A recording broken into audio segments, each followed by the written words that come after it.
ஸ்ரீமதே ராமானுஜாய நமக. ஆழ்வார் எம்பெருமானார் ஜீயர் திருவடிகளே சரணம். ஆச்சாரியன் திருவடிகளே சரணம்.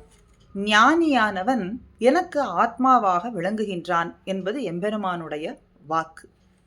எந்த ஒரு சேத்தனனாக இருந்தாலும் அவன் பெற வேண்டிய பலனை, அடைய வேண்டிய பலனை மற்றொரு தெய்வங்களிடமிருந்தோ மற்ற மனிதர்களிடத்திலிருந்தோ வேண்டாது, எதிர்பாராது எம்பெருமான் ஒருவனிடத்திலேயே வேண்டுகின்றார்களோ அவர்கள் ஐஸ்வர்யார்த்தியாக இருந்தாலும் சரி, கைவல்யார்த்தியாக இருந்தாலும் சரி, ஐஸ்வர்யத்தில் கண்ணுடையவர்களாக இருக்கக்கூடியவர்கள், அதை பெற நினைக்கக்கூடியவர்கள், கைவல்யமான மோட்சத்தில் ஆசை உடையவர்களாக இருந்தாலும் சரி, அல்லது பகவத் சரணார்த்தியாக இருந்தாலும் சரி, எப்படிப்பட்டவர்களாக இருந்தாலும் அவர்கள் அத்தனை பேருமே எம்பெருமானுடைய வன்ம குணத்தையே நிலைக்க செய்யும்படிக்கு செய்யக்கூடியவர்கள். அதனாலே அவர்கள் பெருமையுடையவர்கள், பெருமையுடைய வன்மை மிக்கவர்கள் அப்படின்னு எம்பெருமான் காட்டுகின்றான், அவனுடைய திருவாக்கு.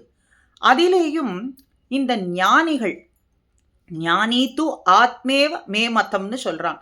இந்த ஞானியானவர்கள் எம்பெருமானுடைய திருவடிகளிலே கைங்கரியமே சர்வமும்னு இருக்கக்கூடியவர்கள், அதையே விரும்பக்கூடியவர்களான ஞானியானவர்கள் சிறப்பு பெற்றவர்களாக இருக்கின்றார்கள். என்ன சிறப்பு அப்படின்னா, அவர்கள் எனக்கு ஆத்மாவாக இருக்கின்றார்கள், ஆத்மாவாகவே இருக்கின்றார்கள்னு ஏகாரத்தில் இட்டு சொல்றான். ஆத்மாவாகவே அப்படின்னு இந்த இடத்துல ஏகாரம், அதாவது என்னையே தரிக்க செய்யக்கூடியவர்கள் அப்படின்னு கருத்து. என்னை தரிக்க செய்பவன் அந்த ஞானி அப்படின்னு. ஒரு காலத்துல எனக்கு இவன் ஆத்மாவா இருக்கான், மற்றொரு காலத்துல இவன் ஆத்மாவா இருக்க மாட்டானான்னா எப்பொழுதுமே எனக்கு ஆத்மாவாகவே இருக்கக்கூடியவன் அப்படின்னு இந்த இடத்துல காட்டுறார். எல்லா காலத்திலேயும் இவனே எனக்கு தாரகனா இருக்கான், தாரக போக்கிய பதார்த்தங்களா வஸ்துவாக இருக்கக்கூடியவன் இவனே, இந்த ஞானியானவனே அப்படின்னு சொல்றான். இப்போ ஒரு சேத்தனானவன் எம்பெருமான பற்றி சொல்லும் பொழுதோ தன்னுடைய உண்மையான ஸ்வரூபத்தை உணர்ந்து உண்ணும் சோறு, பருகு நீர், தின்னும் வெற்றிலையும் எல்லாம் கண்ணன்னு இருக்கிறது இந்த இடத்திலே நியாயமானது, அதை ஏற்றுக்கொள்ளக்கூடியது. எல்லாம் கண்ணன் அப்படின்னு சொல்றது கண்ணன் எம்பெருமானே, எம்பெருமானே நமக்கு தாரக போஷக போக்கிய வஸ்துவாக இருக்கிறது அப்படிங்கிறது நினைக்கக்கூடிய நினைவு, விருப்பம் கொள்வது தக்கது. ஆனா இங்க எம்பெருமான் என்ன சொல்றான்? என்னை தரிக்க செய்யக்கூடியவனா இருக்கான், என்னுடைய திருவடிகள்ல கைங்கரியத்தை எப்பொழுதுமே விரும்பக்கூடியவனா இருக்கான், அவன் எனக்கு ஆத்மாவாகவே இருக்கான், எல்லா காலத்திலேயும் ஆத்மாவாகவே இருக்கான், அவனே என்னை தரிக்க செய்யக்கூடியவனா இருக்கான்னு சொல்றது இங்கே ஏற்புடையதா அப்படின்னு ஒரு கேள்வி. அனைத்தும் எம்பெருமானே அப்படின்னு இந்த சேத்தனன் நினைக்கிறது தக்கது. சேத்தனன் தனக்கு தாரகன் அப்படின்னு எம்பெருமான் சொல்றது இங்கே நேர்மாறான்னா இருக்கு. அதை எப்படி ஏற்றுக்கொள்றது அப்படின்னு கேட்டா அதுக்கு பதில் சொல்றான், மே மதம் ஞானி து ஆத்மைவ மே மதம். மே மதம் அப்படிங்கிற நினைவு, என்னையே தாரகமாக நினைத்தாலும் அவன், நான் அவனையே எனக்கு தாரகமாக நினைத்திருக்கின்றேன், அவன் என்ன தாரகமாக நினைத்துன்னு இருக்கான், அதனாலே அவன் எனக்கு தாரகமாய் இருக்கக்கூடியவன். அதனாலே அனுத்தமாம் கதிம் மாமேவ யுக்தாத்மா ஆஸ்தித சஹி அப்படின்னு இந்த இடத்துல உடையவர் கத்தியத்துல காட்டி கொடுக்கிறார். அதற்கு பதில் எம்பெருமானுடைய பதில், மற்றவர்களைப் போலே அல்லாமல் இவன் எப்பொழுதும் என்னையே தியானித்து கொண்டிருக்கான், என்னையே பரம பிராபகமாகவும் நினைத்து கொண்டிருக்கான். அப்படி நினைத்திருக்கிறதுனாலே கிடைத்ததற்கு அரிய மகாத்மா துர்லபகா, இப்படிப்பட்ட ஒரு மகான் மகாத்மா, இப்படிப்பட்ட ஒரு ஆத்மா கிடைப்பதற்கு அரிது. அப்படிங்கிறதுனாலே இப்படி ஒருவன் எனக்கு கிடைத்தால் அவனையே எனக்கு தாரகமாக நான் நினைக்கின்றேன் அப்படின்னு எம்பெருமான் இந்த இடத்திலே காட்டுகின்றான், சொல்றான். ஞானி து ஆத்மைவ மே மதம்.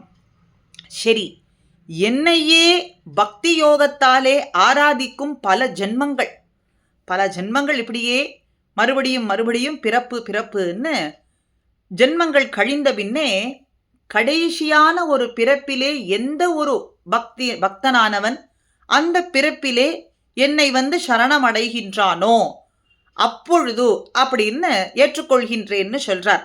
அப்ப இவனுக்கு ஜென்மம் கிடையாதுன்னு, இதுக்கு மேல் இவனுக்கு ஜென்மம் கிடையாதுன்னு சொல்றீரே, இது எப்படி உறுதியாக சொல்ல முடியும் அப்படின்னு கேட்டா, இத்தனை ஜென்மாக்கள் கழிந்த பின் இறுதியான ஒரு ஜென்மத்தில் எவன் என்னை சரணமடைகின்றானோன்னா, அப்ப இது இறுதியான ஜென்மம்னு எப்படி சொல்ல முடியும்னா, பக்தி நிஷ்டனாய் இருக்கக்கூடியவன் பிராரப்த கர்மாவின் இறுதியிலே அவனுக்கு மோட்சம் விளையும். அப்படித்தானே சாஸ்திரங்கள்லாம் சொல்றது. சாஸ்திரம் என்ன சொல்றது?